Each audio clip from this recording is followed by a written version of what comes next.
창세기 88번째 시간입니다. 아버지를 장사하는 요셉이라는 제목으로 말씀을 상고해 보겠습니다. 창세기 49장에는 누가 누구에게 바라크 축복을 하는 내용이라 그랬죠? 야곱이 12아들들에게. 근데 성경은 그 야곱을 뭐라고 불러요? 이스라엘이 12아들에게 바라크, 예언적 축복을 했어요. 왜 이스라엘이라고 이름을 바꾸어 부른지는 아시죠? 근데 50장에는 이제 야곱이 죽게 돼서 그 야곱을 요셉이 이제 장례를 치르는 이야기가 나와 있잖아요. 제가 여러분에게 본문에 힌트를 주었습니다. 어떤 힌트를 줬어요? 아버지라는 단어에 줄을 쳤어요. 왜 그랬을까? 이 아버지가 누구예요? 야곱이라는 걸 성경을 읽고 있는 독자인 우리는 이미 알고 있어요. 근데 이상하게도 제가 말씀을 공부하고 연구하다 보니까 아버지가 야곱인데 야곱이라는 이름을 기록하지 않고 그냥 아버지, 히브리어로 뭐예요?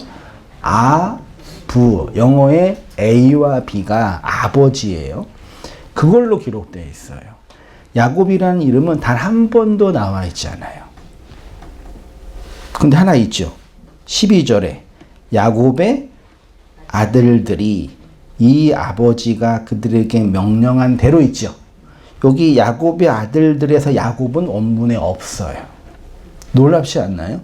바로 앞까지는 야곱이 이스라엘로 12아들들에게 축복을 하고 예언을 했는데 그가 죽고 나서 이제 그 야곱과 이스라엘이 아니라 요셉의 뭐가 된다고요? 아버지가 되는 거예요. 원래 생명은 엄마가 낳아요? 아버지가 낳아요? 원래 생물학적으로는 엄마가 생명을 낳죠. 근데 언약적으로는, 전통적으로는 누가 아들을 낳아요? 그 참 이상하지 않아요? 그러니까 언약적인 측면인 거예요. 아버지가 아들, 자녀를 낳잖아요. 근데 그 아버지가 오늘 어떻게 됐어요? 죽었단 말이에요. 그 아버지를 누가 장사해요? 아들이 르시레우 이스가 다 있는데, 첫째 아들도 있는데, 굳이 요셉이, 왜요? 요셉이 짱이니까? 애굽의 총리니까? 그렇게 생각하면 성경을 잘 이해 못 하는 거예요. 언약의 대표자니까. 첫째 아들, 완성된 아들로 아버지를 장례를 치르는 거예요. 됐죠? 근데 이 아버지, 아부라는 단어 자체 우리는 아부 쓰고 아버지라고 읽는데 그 안에 있는 내용은 뭐예요? 알레프와 베이트니까 하나님의 집이고 하나님의 성전이고 가르침 안에 있다라는 의미인데 그 아부가 구약에서는 기본적으로 어떤 단어로 사용이 됐어요? 옛성전으로 사용이 됐단 말이에요. 옛성전. 눈에 보이는 성전이 뭐예요? 그게 아버지 아부예요. 그래서 그 아버지는 반드시 뭐 해야 돼요? 반드시 죽어야 돼요. 네? 옛성전이 무너져야지만 뭐가 일어나요? 새 성전이 일어나니까. 예수님이 요한복음 3장인가? 4장에서 이 성전을 뭐라 그랬어요? 헤롯 성전이었잖아요. 이 성전을 헐라 3일 만에 다시 일으키리라 라고 얘기해놓고 이 성전은 누구를 빗대요? 예수님의 육체 자신을 향하여 말하는 것이라고 했잖아요. 그건 당연히 헤롯 성전이 무너지면 예수님이 큰 권능과 힘으로 그 성전을 일으키겠다라는 그런 기적이 아니라 옛 성전으로서의 내가 예수가 무너져야지 새 성전으로서의 언약이 너희 안에 세워진다라는 차원의 말씀인 거죠. 이해되세요? 네. 되시죠? 네. 안 되시면은 반성하세요. 그런 의미에서 아부라는 단어, 아버지라는 단어를 의도적으로 모세가 기록을 하고 있는 거예요. 이거는 야곱의 육체적인 죽음을 내용으로 옛 성전의 무너짐을 얘기하는 거죠. 창세기는 1장부터 50장까지 되어 있잖아요. 창세기는 뭘로 시작해요? 태초에 하나님이 천지를 창조한다. 그 창조라는 개념이 진화론자를 대적하기 위한 물리적 세상의 창조가 아니라는 걸 제가 누누이 말씀드렸습니다. 우리가 유신 창조론을 믿다 이런 차원이 아니에요. 당연히 우리가 하나님에 의해서 창조된 거죠. 근데 그런 이 창세기 이 창조는 물리적 세상의 창조가 아니라 어떤 창조예요? 한마디로 말하면 교회로서의 우리를 창조하는 거죠. 그렇죠? 그거를 현대 복음주의 운동에서는 뭐라 그래요? 구원이라고 표현하잖아요. 오늘 분위기 왜 이래 오늘 다 쉬운 건데 이거. 그걸 구원이라고 한단 말이에요. 그 구원을 하나님이 태초에 천지를 창조한다고 표현을 했고 원문에는 베레시트 바라 엘로힘이라 그래서 그 베레시타라는 단어 자체가 머리이고 그 머리는 누구를 의미해요? 예수님의 머리가 교회의 머리로 세워진다는 그 복음적인 내용이 담겨져 있다라고 제가 누누이 말씀을 드리고 있는 거죠. 이해되시죠? 그런 측면에서 창세기 50장의 마지막은 그렇게 옛 성전이 어떻게 무너질 것인지에 대한 이야기를 이런 메타포를 가지고 하고 있다라는 말씀인 거예요. 그 전제를 가지고 본문을 읽어내시면 훨씬 더 쉽게 이해가 될 것이라고 생각이 듭니다. 쭉 얘기했습니다. 오른 창세기 50장은 아버지 야곱을 장례하는 요셉과 요셉의 죽음에 관한 이야기입니다. 성경은 중간쯤에 와서 이러한 장례를 통해서 아버지의 죽음과 장사가 언약받은 교회에게 어떤 의미가 있는지를 보여주는 거예요. 오늘 본문에는 요셉이 의원을 시켜서 아버지 몸에 뭘 바르라 그래요? 향을 처리하라 그러죠. 요거를 흔히 이제 고고학적인 관점에서 뭐라 그래요? 아버지를 뭘로 만들라? 미이라로 만들라. 원래 미이라는 것 자체가 이집트 문명에 있었으니까 그래서 며칠이나 걸렸어요. 40일이나 걸린 거예요. 장례 기간을. 그렇게 이해하는데 그거는 그냥 애굽에 있는 이집트에 있는 전통이었고 그걸 증명하는 내용이 아니라 이 본문은 우리 인생을 향한 하나님의 교회의 언약을 얘기하고 있는 거라는 걸 충분히 이해할 수 있을 것입니다. 그렇게 이제 장례를 치는데 장례를 누가 치른다고요? 12의 완성인 요셉이 치르죠. 재미있게도 예수님이 십자가에 죽고 나서 예수님의 육체를 장례를 치른 사람이 누구예요? 아리마대 요셉이에요. 육체 예수의 장례를 치른 자도 요셉이고 야곱이라는 아버지의 장례를 치른 자도 요셉이란 말이에요. 그러면 요셉을 연결하는 중간에 있는 고리가 누구예요? 예수라는 육체고 그 예수라는 육체가 우리에게 아버지라는 옛성전으로 존재한다라는 얘기죠. 그래서 나중에 뒤에 쭉 보면은 아버지를 치르고 나중에 이제 누가 죽어요? 장례를 치른 요셉이 죽지요. 그때 무트 벤 요셉 되었어요. 요셉이 진리로 죽다. 그리고 이제 창세기 50장이 끝나게 되는 거예요. 1장에서는 교회를 만드시는 하나님의 언약이 그 죽음을 통해서 완성이 된다라는 얘기죠. 그런 의미에서 창세기 1장부터 50장은 성경 66권 전체의 모판이고 정보와 내용의 그 핵심이 심겨져 있는 본문이라고 말할 수가 있는 거예요.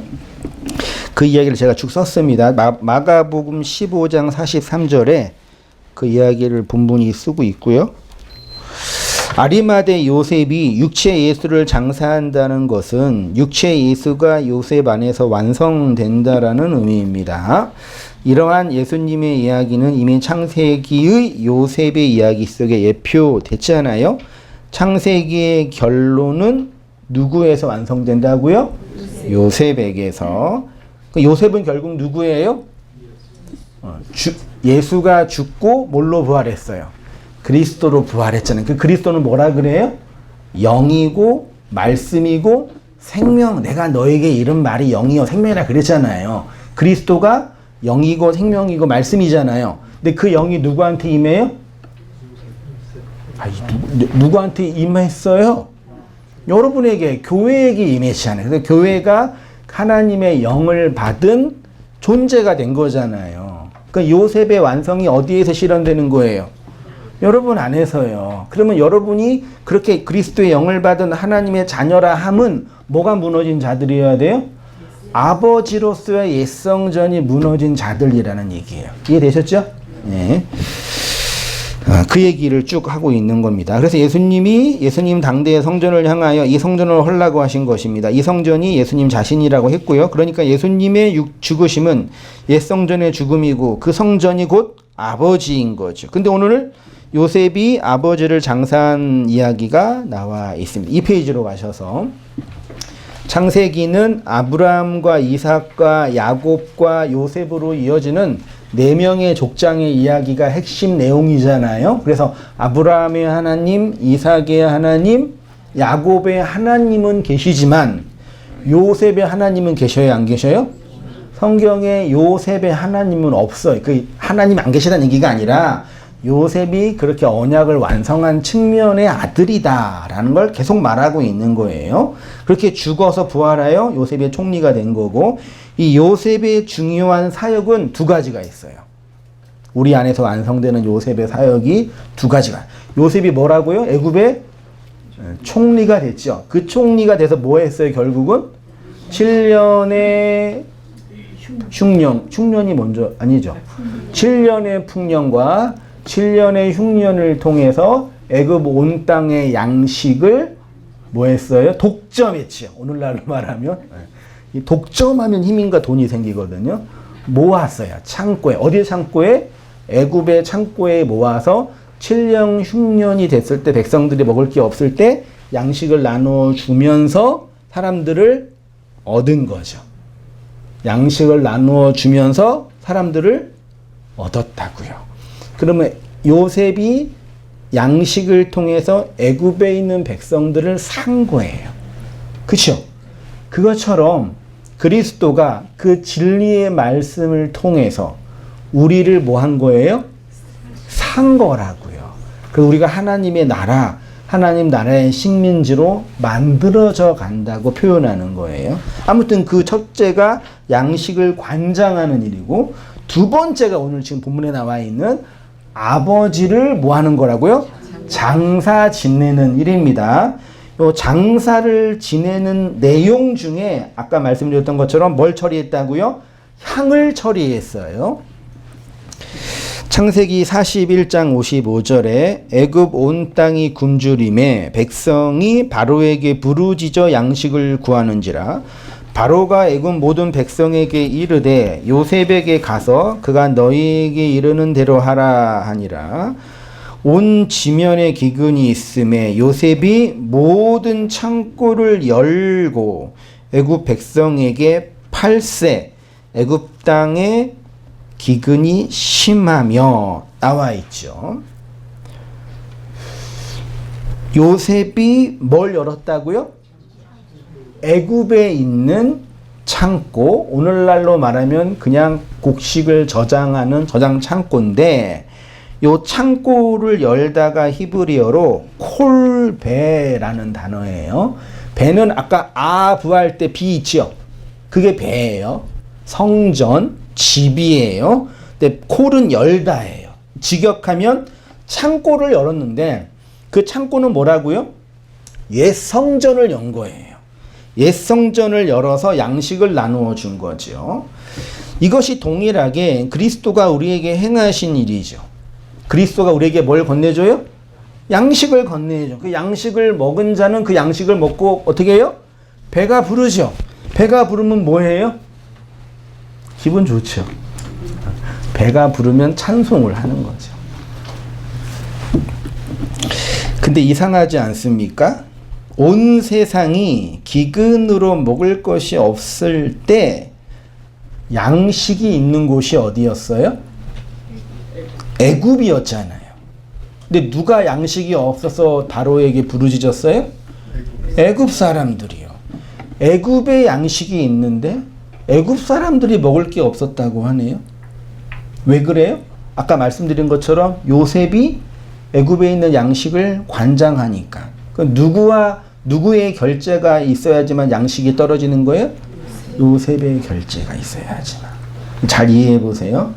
여러분 하나님 말씀 들으시죠? 당연한. 여러분 하나님 말씀을 통해서 구원에 이르시죠? 점점점 어두워진. 여러분 하나님의 말씀을 깨닫죠? 하나님의 말씀이 꿀송이보다 다시죠? 거짓말 치지 마시고. 우리는 하나님의 말씀을 들으려고 신앙생활하고 하나님의 말씀을 들으려고 교회에 출석하고 하나님의 말씀을 깨닫기 위해서 이런저런한 신앙의 모습을 하고 있어요. 그렇죠? 네, 동의하죠? 그 하나님의 말씀이 어디 있어요? 왜 그러세요? 제가 괜히 여러분 힘들게 하려고 그러는 거 아니에요. 간단히 어린아이처럼 간단하게 생각해요. 오늘 대답 잘하시는 집사님 안 오셔가지고 좀 썰렁한데. 이따가 안 계시면 썰렁하네요. 그 말씀이 어디 있어요? 하나님의 말씀이 어디 있어요? 성경 전서에 있잖아요. 성경이 뭐예요?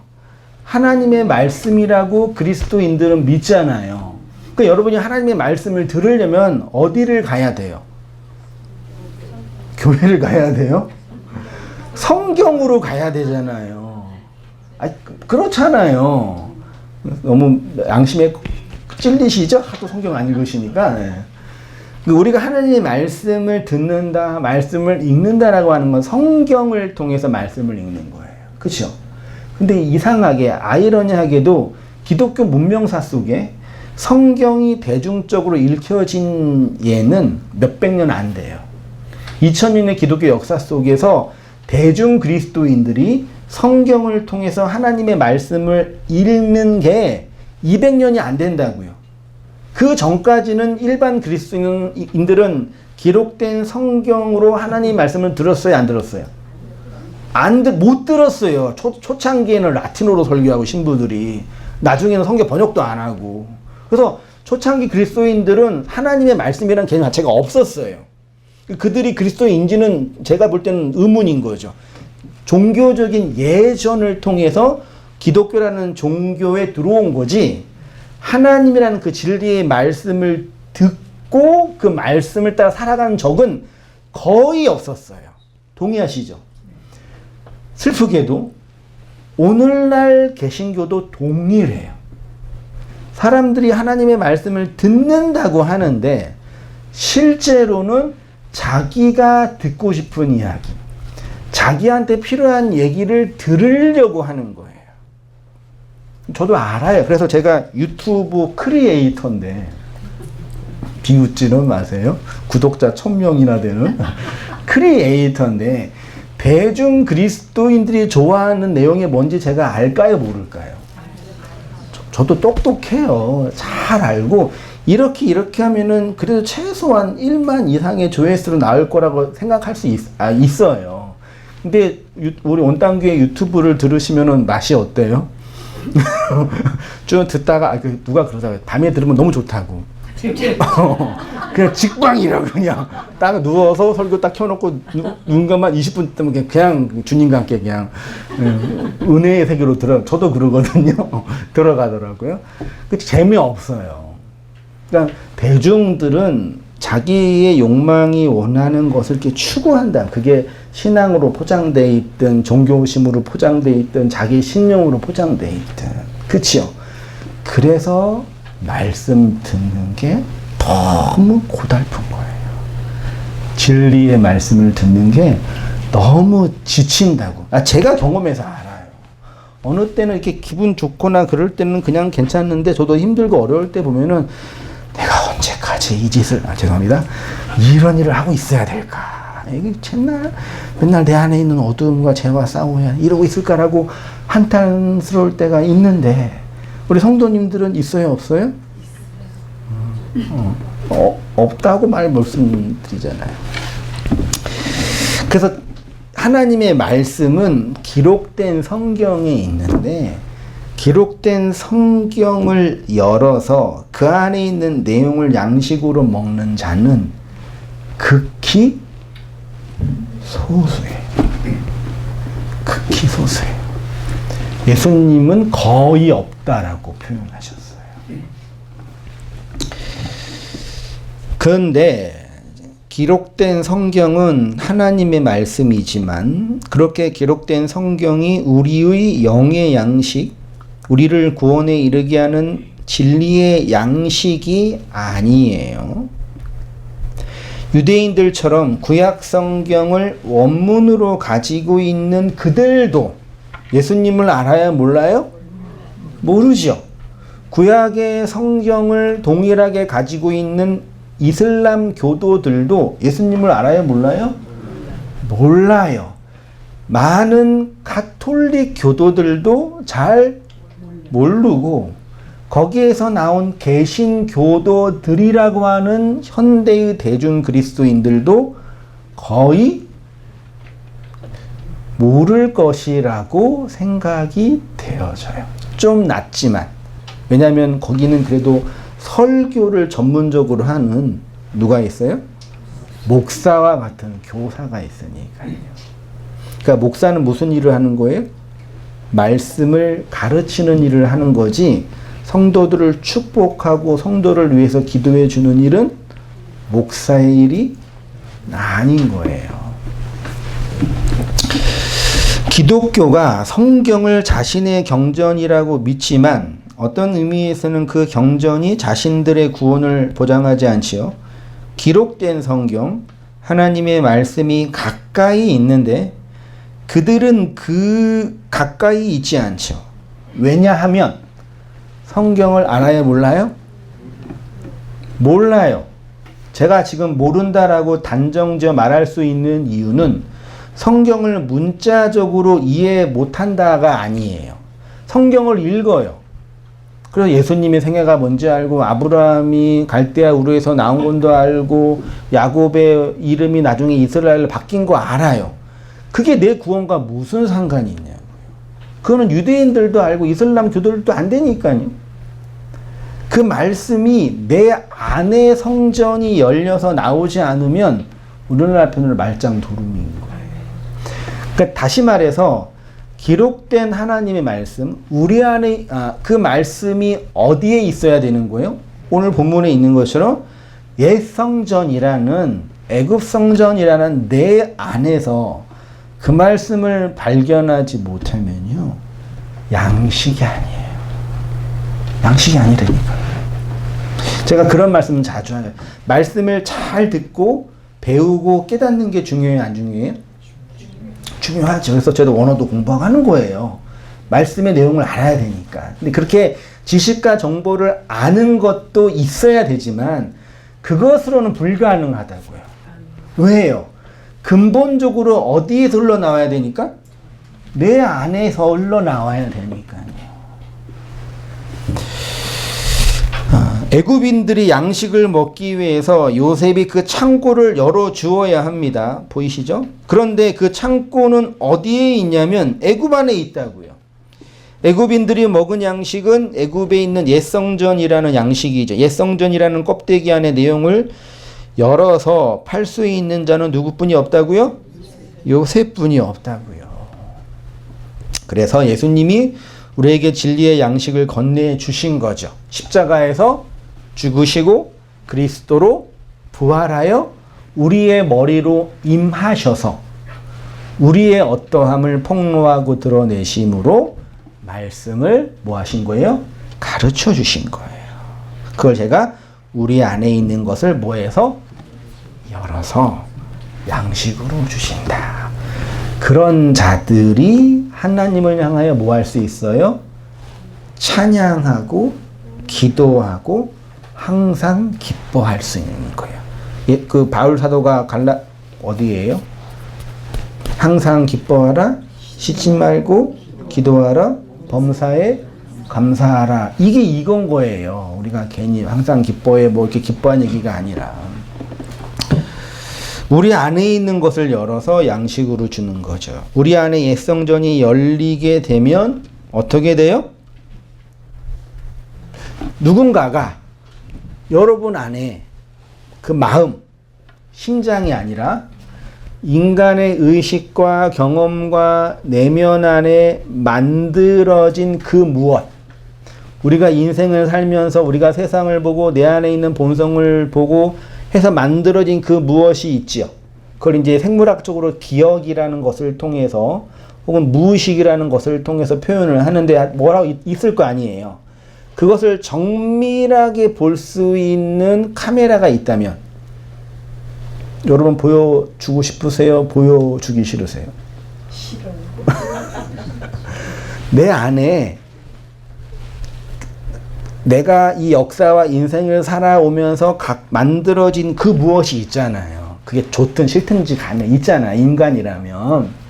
그것이 있는데 그걸 누군가가 과학이 발전해 가지고 그것을 정밀하게 분석할 수 있는 그게 있다고 쳐요. 엑스레이가. 그걸 보여주고 싶으세요? 싫으세요? 여기에 있는 단 한 사람도 어느 누구한테도 보여주기 싫을 거예요. 그쵸?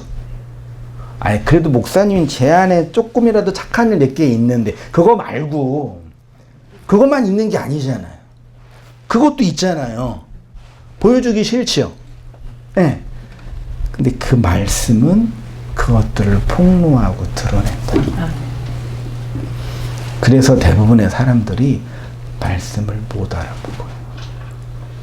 내 밖에 있는 욕망의 대상으로 그 말씀을 집착하고 추구해요.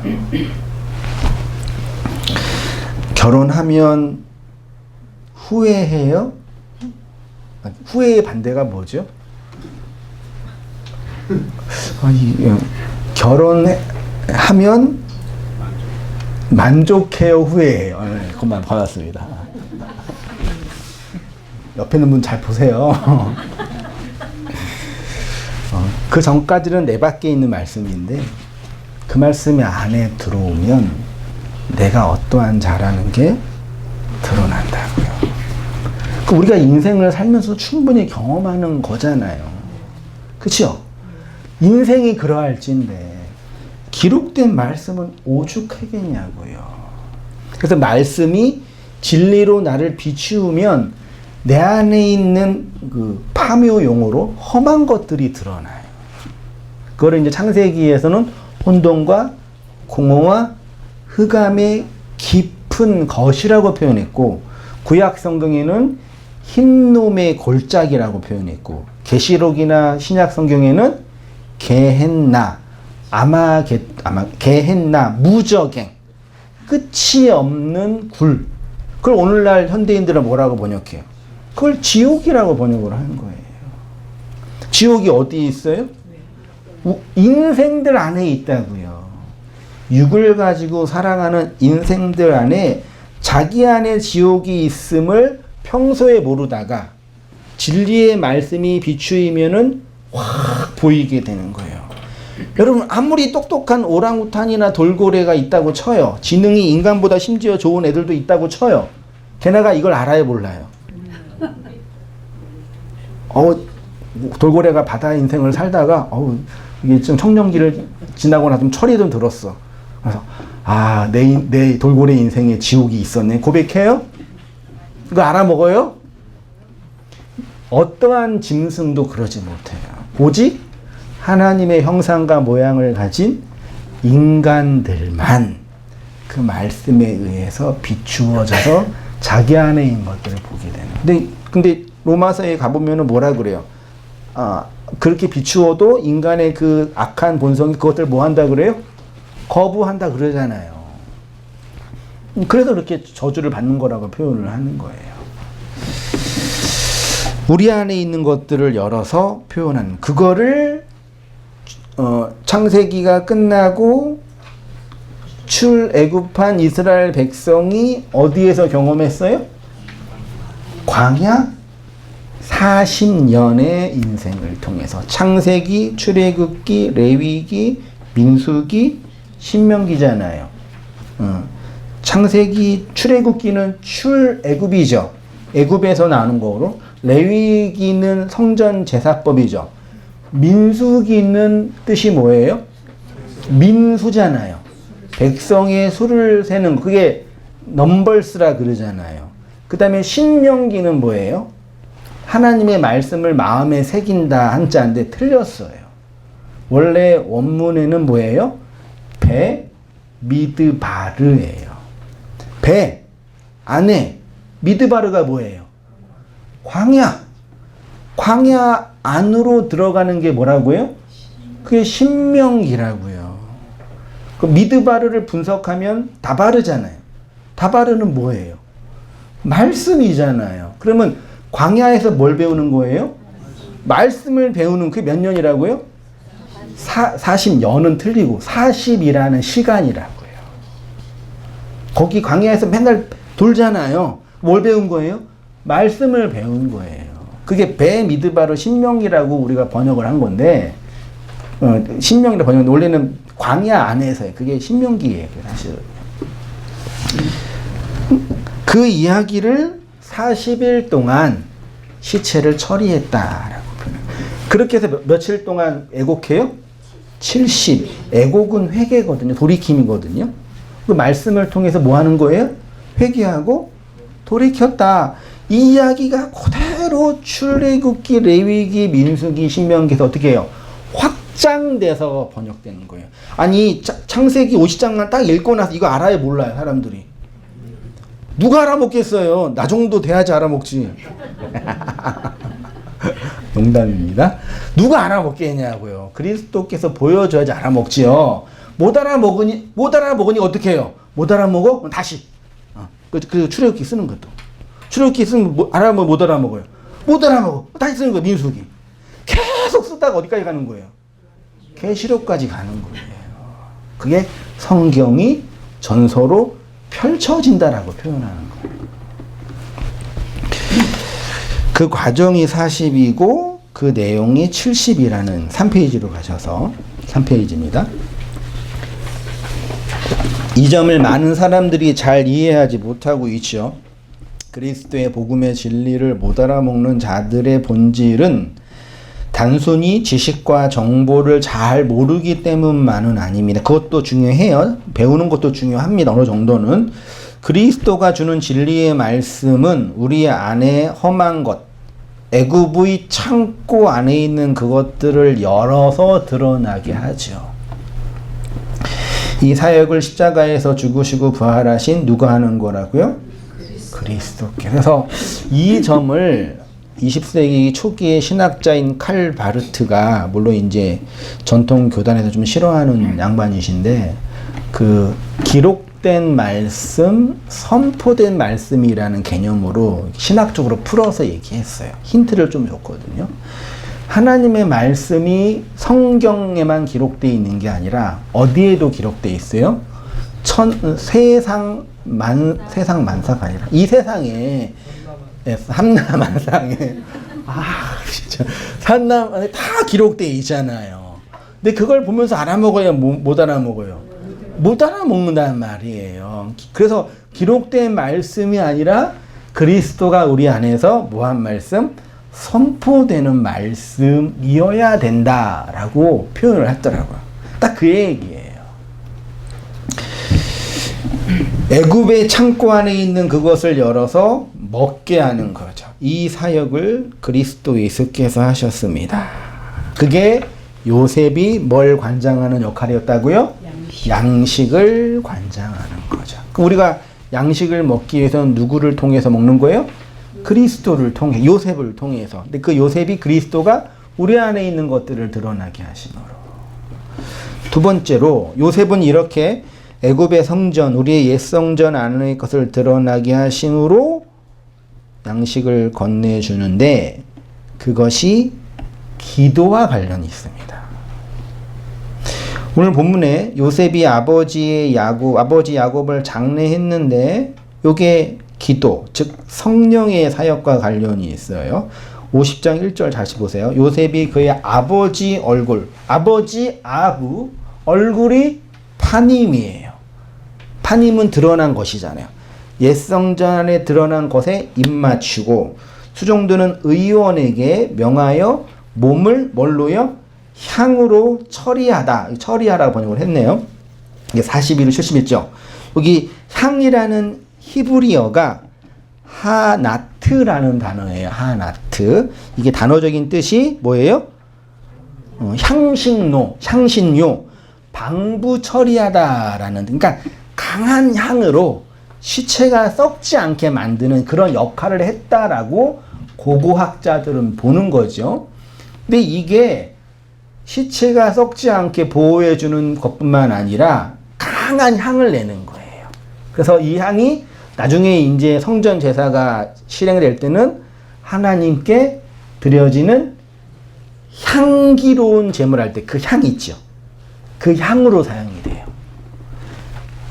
성전 제사의 동물, 양을 각을 띄어 죽인 다음에 각을 띄어 죽인 그것을 번제단에 태우면은 향기로운 향이 나와요? 네? 성전 제사 제도, 성전 제사 알고 있잖아요. 우리가 그림으로. 희생 제물을, 동물을 죽여서 태우잖아요. 그 맡으면 기분 좋으세요? 삼겹살이나 좋지. 좋냐고요. 그러니까 동물 타는 냄새가 좋아요, 싫어요? 그 향기로운 냄새예요? 근데 성경은 뭐라 그래요? 그 이상하잖아요. 이 생각을 해보세요. 그래 놓고 많은 사람 우리도 하나님께 향기로운 뭐가 돼야 된다 그래요? 하나님이 내 냄새 맡으면 어우 향기로운 한성민 그러실까요? 근데 그걸 성경이 그렇게 표현하고 있어요. 아가서 2장 13절 보세요. 무화과 나무에는 푸른 열매가 익었고 포도나무는 꽃이 피어 향기를 낸다. 무화과 나무, 포도나무. 구약에 있는 모든 나무는 뭘 상징해요? 십자가를 상징해. 스타우로스, 기둥. 그 상징 얘기했었어요. 구약에 있는 대부분의 나무는 그러니까 나무 나오면 일단 이렇게 의심을 십자가일까 의심을 해야 돼 사실은요. 포도나무, 무화과 나무 그 향이 난대요. 출애굽기 30장 7절에 아론이 아침마다 그 이에 향기로운 향, 요거는 등불의 향을 얘기하는 거고 대하 2장 4절에 이제 내가 나의 하나님 여호와의 이름을 위하여 전을 건축하여 구별하여 드리고 주 앞에서 향 재료를 사르며 항상 떡을 진설하며 향과 떡 나와요. 잠언서 27장 9절 기름과 향이 사람의 마음을 즐겁게 한다. 하나님의 말씀이 우리를 즐겁게 한다. 뭐 그런 뜻이겠죠. 계시록 보세요. 5장 8절에 같이 한번 읽어보겠습니다. 계시록 보이세요? 시작. 책을 취하심에 내 생물과 24 장로들이 어린 양 앞에 엎드려 각각 검은고와 향이 가득한 금대접을 가졌으니 이 향은 이거는 계시록도 성전 얘기잖아요. 성전에 향이 어디 있어요? 번제단에 향이 있고 그 다음에 성소 안에 지성소 바로 앞에 향단이 있잖아요. 그 향을 얘기하는 거예요. 지금 계시록에서. 근데 그 향을 지금 요한이 뭐라 그래요? 성도들의 기도다. 그래서 우리의 기도가 하나님께 이렇게 올라간다. 이런 식의 표현을 하죠. 네. 이런 문맥이 있는 거예요. 구약의 제사 제도는 인간이 하나님께 드리는 헌제물을 통해서 인간의 죄가 전가되고 용서받는 것으로 하나님의 은혜의 시여를 받는 것을 상징적으로 표현한 제사 제도 자체가 우리의 죄가 동물한테 전가되고 그 동물의 죽음으로 내 죄가 용서받는다라는 이런 단순한 구원 개념을 얘기한 거죠. 그것이 이제 나중에 예수님이 오셔서 나의 모든 죄를 누가 대신 짊어져요? 예수님이 짊어졌으니 나는 뭐 했다? 구원받았다라고 얘기하는 거죠. 그래서 우리가 누구를 때리고 누구를 힘들게 해도 하나님께 용서만 빌면은 나는 어떻게 돼요? 이게 말이 되냐고요. 이 사람이 이렇게 자기 멋대로 성경을 적용한다니까요. 용서는 누구한테 빌어야 돼요? 내가 때린 사람한테 용서를 빌어야지. 그게 용서의 기본이잖아요. 이런 거를 문자 그대로 이해해가지고 나는 하나님께 사람을 죽여놓고 교도소에서 복음 듣고 회개해서 난 용서받았어. 이거는 인간에게 해야 할 것과 하나님과 나와의 관계가 뭔지 모르는 정신분열적인 태도예요. 분열된 거예요, 정신이. 사람한테 용서를 빌어야 할 것과 하나님께 용서받는 것을 구분을 못하는 거라니까요. 저는 하나님의 뜻을 잘 몰라서 만에 하나님이 용서했다고 쳐요. 네. 그럴 수 있죠. 하나님이니까, 신이니까. 그렇죠? 그는 하나님과 그 사람의 문제지. 근데 그 용서를 필요할 그 관계는 누구예요? 내가 상처를 준 그 사람이잖아요. 하나님의 것은 하나님에게, 가이사의 것은 가이사에게 줘야지. 다시 오셔서 그게 향이라는 성도들의 기도라고 표현합니다. 그래서 사람은 이것을 오해하여서 인간이 하나님께 연락되는 방식의 제사가 중요해요. 그래서 우리도 이제 신약의 교회도 우리의 몸을 하나님이 기뻐하시는 거룩한 산 제물로 드리는 것이 하나님이 기뻐한다. 여러분도 하나님께 뭐 해야 된다? 헌신하고 드려야 된다라고 이제 얘기를 해서 교회 이제 교회가 도대체 뭔지 예배당에 봉사하게 하고 목사 똘마니도 만들고 이렇게 해서 이제 서로 좋게 신앙생활 이렇게 이제 만드는 분위기가 된 거죠. 하나님 받아요, 안 받아요? 하나님이 여러분 받아야 안 받아요? 아직 신앙이 없으셔서 안 되셨는데 내 몸을 하나님께 드리면 아우 한성민 너 진짜 애썼다. 내가 기쁘게 받을게. 하나님 그러셔요? 그래요, 안 그래요? 그러니까 얼토당토 않는 논리예요. 그 우주의 존재자, 온 우주 만물을 있으라라는 말로 만드신 그분이 나를 왜 받으시냐고요. 어디다 써먹으시려고요? 어디다 쓰시려고요? 그러면 이런 말씀은 뭐예요? 이렇게 질문을 해야죠.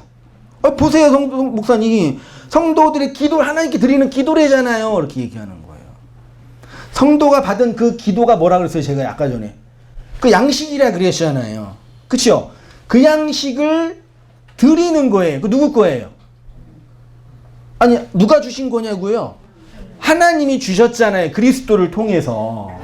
그걸 드리는 게 뭐라고요? 쉽게 말해 그걸 기도라고 하고 그거를 신약에서 호몰로게오라고 고백이라고 표현하는 거예요. 자, 내놔. 뭘 내놔요? 내가 너한테 준 거 내놔 물으시는 거라니까. 근데 드려야죠 그때. 근데 뭘 주셨는데 이러면 어떻게 되는 거예요? 끝나는 거예요. 이제 그러면 받은 거 없는데 이거 이중장부자지 이거는. 준 분은 계시고 받은 건 없으면 이거 어떻게 되는 거예요? 하나님이 역사와 인생을 통해서 그리스도를 통해서 말씀을 주셨는데 받은 게 없는 거라. 그거 어떻게 해요? 자, 주세요. 그러는데, 그거 말고, 하나님, 내가 내 몸을 드릴게요. 그러면, 아니, 그거 말고, 네 몸 말고, 내가 준 거 있잖아. 그리스도 내나 물어보신단 말이에요. 그럼 뭘 줘야 돼요? 받은 그거를 지혜로운 열처녀처럼 드려야지. 받지도 않는 이상한 걸 드리면 하나님이, 저도 아직 만나지는 못했지만, 뭐라고 그러시겠냐고요. 그래서 구약의 예레미야나 이사야를 보면은 이 예레미야나 이사야는 오늘날 우리가 생각하는 이런 차원의 목회자나 성직자 수준을 뛰어넘는 분들이에요. 그분들의 영성이나 이런 말씀에 대한 사모함은 진짜 탁월한 분들이거든요. 그분들이 이스라엘에서 성전제사 드리고 있는 이스라엘 향해서 뭐라 그래요? 이 개누무 자식들아, 번역을 하면 이 망할 놈의 자식들아, 하나님이 언제 그거 받는다고 너한테 부탁을 했냐? 당장 집어치워라. 그랬단 말이에요.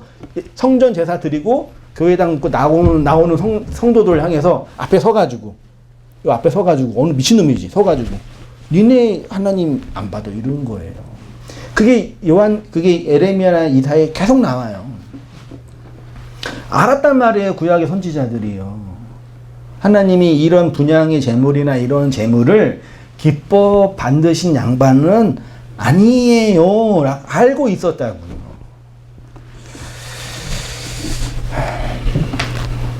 구약의 제사 제도는 이렇게 용서를 받는 건데 인간이 하나님께 연락되는 방식이 제사였다고 한 거죠. 그래서 레위기나 시편 보세요. 나의 반석이시요 나의 구속자이신 여호와여 내 입의 말과 마음의 묵상이 주 앞에 뭐가 되기를요?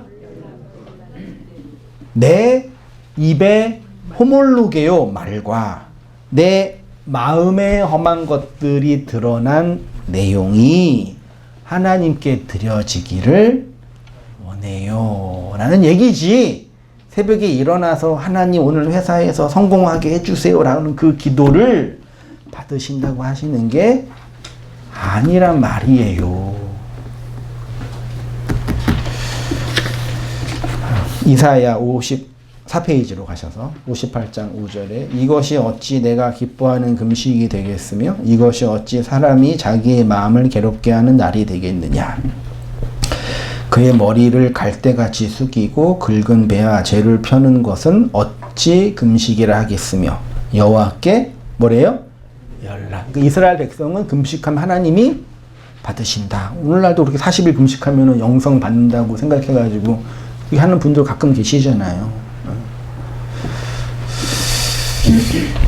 구약이 이런 말씀을 근거로 기독교 신앙은 하나님께 우리의 귀한 것들을 드리는 것이라고 주장을 합니다. 근데 결론적으로 말씀을 드리면 구약의 성도들이 하나님께 드려야 할 것은 하나님이 우리의 옛 성전을 통해서 주신 것, 그리스도 진리의 말씀으로 말미암아 우리 인생을 통해서 흘러나오게 하는 그것들을 뭐라고요? 드려야 돼요. 그게 요한계시록에 있는 성도의 뭐예요? 기도예요. 혹은 성도의 옳은 행실들이라고 하는 거예요. 기도의 향기를 낸다는 것은 밖에서 들어온 말씀이 깨닫게 되어 안으로 들어와서 그 생명이 어디로 가는 거예요? 그래서 향기로운 향이라고 바울이 그랬잖아요. 내는 거라 그랬잖아요. 그거를 이제 또 다른 용어로 뭐라 그래요? 중보한다 라고 표현해요. 엄밀한 의미에서 하나님과 우리 사이의 중보자는 누구뿐이 없어요? 그리스도 예수뿐이 없지요. 근데 그 일을 누가 하게 한다고요? 이렇게 양식을 맡고 기도를 하는 교회들을 통해서 중보의 일을 하게 하는 거예요. 그걸 전도라고 하는 거예요. 여러분 어떻게 복음 들으셨어요? 새벽에 일어나서 성경 보다가 하늘이 열리셨어요? 그런 분들 거의 없어요. 누군가의 증언과 설교를 가르침을 통해서 들은 거지 그냥 뿅 하고 된 게 없다고요. 그런 그런 존재를 중보자라고 하는 거예요. 그래서 성령을 받으면 예루살렘과 유다와 사마리아와 땅끝까지 나의 전도하라는 얘기가 아니라 이렇게 말씀을 맡은 자로 기도하는 자로 네 역사를 살아가라라고 하는 거예요. 이러한 기도를 우리는 중보자라고 합니다. 성경이 말하는 중보자는 엄밀한 의미에서 예수님뿐이 없는데 우리가 그 예수의 양식을 맡으면 예수님과 같이 중보에 그래서 이게 이제 확장돼서 뭐가 된 거예요? 나중에 기독교라는 종교가 정치화되면서 사제가 된 거예요. 사제가. 그래서 이제 심지어 이 사제에게 무슨 권한이 있어요? 축복권과 저주권. 가톨릭 교도들은 잘못하면 뭐 해야 돼요? 고해 성사를 누구 앞에서? 사제인 신부 앞에서 신부님 나 이거 잘못해서 해야지 그분이 그거 가지고 가서 하나님께 하나님 제가 잘못했대 좀 용서해 주세요. 이 구도란 말이에요. 웃기시죠? 지금도 그러고 2000년의 기독교 역사가 항상 그랬단 말이에요. 근데 요즘에 개신교도 목사들도 그 일을 하고 있어요. 자기한테 축복권이 있대. 심지어 무슨 권이 있어요?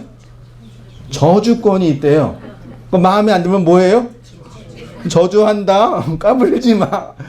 웃기고 팔짝 놀 일이지. 목사는 한 존재가 성도들이 잘 되기를 바랍니다라는 그런 축원의 말은 목사가 아니더라도 여러분 다 하시면 돼요. 행복하세요. 하나님의 복이 있기를 이게 축복의 말이잖아요. 그거는 그냥 다 하는 거예요. 그걸 중보라고 하는 거예요.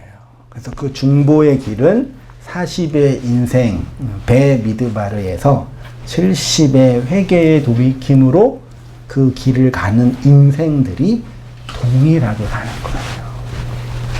그러니까 오늘날 사람들이 전도해요, 안 해요? 전도하시죠? 네. 근데 양식이 없으니까 전도를 못 하는 거예요. 네, 기독교라는 이 문명화된 전통 종교 체제를 얘기하는 거예요. 전통 종교 체제. 물론 그 안에 들어와야지 말씀을 들을 기회가 있다라고 하지만 그것도 희박해요. 많이 희박해요.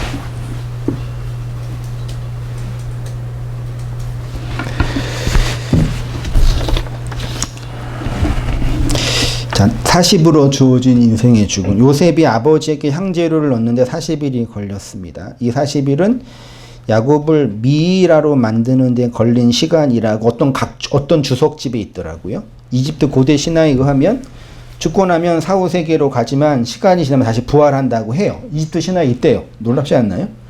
그때 이제 육체를 뭐 해야 돼요? 그래서 한동안 우리 개신교에서도 사람 죽으면은 장례하면 됐어요, 안 됐어요? 얼마 안 됐어요, 여러분.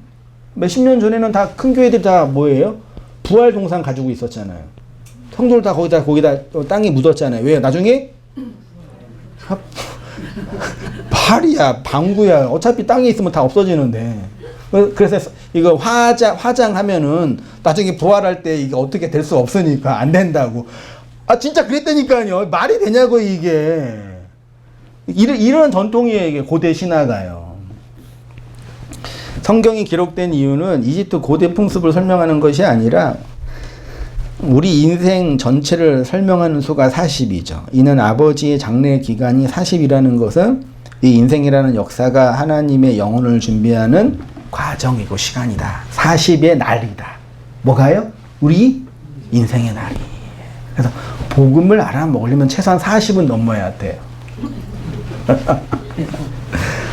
육체적인 나이가 아니라 정신적인 나이요. 어린아이는 그래서 어린아이처럼 하나님을 찾아요. 하나님 이거 주세요. 저거 주세요. 그렇게 해요. 어린아이니까요. 40이 넘으면은 이제 철이 드는 거죠. 존재적인 40이에요. 나이가 50대도 어린아이가 많이 있어요. 40으로 주어진 우리 인생 전체가 옛사람의 죽음을 통해서 하나님께 향을 들여 올리는 삶이 되는 거죠. 이 40이라는 인생의 말씀이 인생 기도로 향기가 나게 되는 거죠. 이렇게 하나님의 진리의 말씀은 40이라는 인생을 통해서 나타나는 거입니다. 3절에 보면은 그래서 40일이 뭐 했대요? 걸렸다 그랬죠. 40의 1이는 이게 하루 24시간 1이잖아요. 한자로는. 네, 원래 원문에는 40날, 요음이에요. 요 어떤 기간이에요. 40의 날이 걸렸다가 히브리어로 뭐라고요? 제가 썼지요. 말레 맞나요? 예, 말레라는 히브리어인데 이게 걸리다가 아니라 채우다, 충만하다. 물을 이렇게 탁 채우잖아요. 어떤 기한이 꽉 차는 거. 그게 걸렸으니. 그러니까 직역하면 40의 날이 꽉 채워졌으니 됐죠? 말씀을 받는 40의 날이 꽉 채워졌으니 이제 70일 동안 애곡하게 된다라고 그 얘기예요. 그래서 다른 성경에서는 그를 생각하고 그의 죽음이라고 번역을 했습니다. 그를 위하여 우는 게. 성경에서 70은 하나님의 언약의 수이면서 회복의 수라고 했습니다. 이스라엘 자손이 애굽에서 나온 수가 70이고 이스라엘이 바벨론의 포로에서 몇 년이 있어요? 70년을 있어요. 70의 날이 있으니까. 그러니까 이스라엘이 바벨론의 포로가 돼서 바벨론에서 고향 땅을 그리워하면서 뭐 했어요? 회개했잖아요. 그게 70이라고요. 그 수가 다 차니까 예레미야를 통해서 그 말씀이 나타나서 어떻게 다시 돌아오는 이야기를 또 하는 거잖아요. 그러니까 구약의 역사는요, 갈대아 우르에서 나왔다가 가나안으로 들어가고, 애굽에 들어갔다가 가나안으로 들어가고, 가나안에 들어갔다가 다시 또 나갔다가 또 들어오고, 맨날 이거 하고 있어요. 들어왔다가 나왔다가 들어갔다가 나갔다가 갔다가 왔다가 하다가 그 뭘 설명해요? 하나님의 언약의 카나안, 지성소의 그 언약 위에 하나님의 속죄소의 영광이 있는 그 가나안을 얘기하는 거라니까. 그 가나안이 그 지성소의 속죄소가 우리 안에 있는 심연의 깊은 것들이 드러나는 현장인 거예요. 그래서 구약의 성도들이 제사를 제대로 잘 지내고 나오면 어떤 사람이 돼요? 양식을 막고 자기 안에 험한 것들이 폭로되어 회개의 길을 가는 그 헌제자로 나오게 되는 거예요. 그게 구약의 성도들이 믿음으로 그리스도를 바라봤습니다 라는 히브리서의 고백이라니까요. 그들이 그렇게 해서 구원을 받았어요. 구약 성도들이요. 지금은 동일하다니까요. 형식과 제도만 바뀐 것 뿐이에요. 근데 지금도 여전히 유대인들처럼 자기가 그리스도인이라고 말로는 고백하고 교회를 다닌다고 고백하고 내가 교회에 난 적이 몇 년이고 교회에서 낸 헌금이 얼마고 교회에서 권사 집사 장로가 되고 뭐 이거 가지고 해다가 결국은 뭐 있어요? 그 말씀과 내용이 없는 자로 폭로되는 거예요. 그 인생을 향해서 예레미야와 에스겔이나 예레미야나 이사야가 성전 앞에서 여러분의 모든 인생은 제로입니다 라고 선언하는 거니까 똑같이 반복되고 있죠. 70은 40이라는 인생의 광야의 시간을 통해서 회개하고 돌이키는 회복의 수입니다. 그래서 아버지를 그렇게 하고 40의 날이 지나서 70일 동안 애굽인들이 회개했다라고 표현을 합니다. 아버지로 상징되는 옛 성전의 죽음을 통해서 우리의 인생이 회개하고 돌이키게 된다는 말씀이 바로 이러한 거죠. 여러분 어디 계셔요? 네, 배 미드바르 광야의 길을 거닐고 계셔요? 그 길이 꽉 차고 계셔요? 돌이켜서 회개의 날로 가고 계시냐고요. 그럼 각자 하나님이 당신의 교회들 우리 인생을 향해서 그 길을 거닐게 하고 계셔요. 저만 그러는 게 아니라 모든 성도님들 오신 분만 아니라 인터넷으로 듣는 어떤 성도님들도 동일하게 그 길을 모양과 내용과 성별은 다 다르지만 한 사람의 인생으로 그 길을 가고 있다고요. 그 인생을 가다가 육체의 날이 끝나면 그 하나님의 영혼 속으로 함몰해 가는 것이 우리 인생의 내용인 것입니다. 그렇게 은혜 안에서 살아가시는 성도님 되시기를 축원드립니다. 기도하겠습니다. 살아계신 하나님 아버지, 옛 성전의 무너짐을 통해서 옛 언약의 깨트려짐과 파괴되어짐을 통해서 우리에게 그 생명과 은혜를 나타내 보이신 하나님께서 그 양식을 먹고 향기로운 제물로 기도의 중보자로 오롯이 세워가는 우리의 모든 인생의 날들이 될 수 있도록 아버지 하나님 인도하여 주옵소서. 광야의 40일의 기간 속에 주의 말씀을 듣고 배우는 일이 우리의 마음과 육체 안에 고통과 낭만과 절망과 힘듦이 되지만 그런 인생의 날들을 위로하시고 격려하시는 하나님의 손길을 기억하게 하시고 그 은혜의 날들 안에서 진정한 하나님의 안식을 얻고 평화와 평안의 길을 거니는 우리의 모든 교회들, 주의 백성들, 온 땅의 회중들이 다 되어질 수 있도록 아버지 하나님 인도하여 주시옵소서. 이제는 우리 주 예수 그리스도의 은혜와 하나님 아버지의 크신 사랑과 성령의 교통하심이 우리 사랑하는 모든 성도님들의 삶 속에 지금부터 영원까지 함께 있을지어다. 아멘.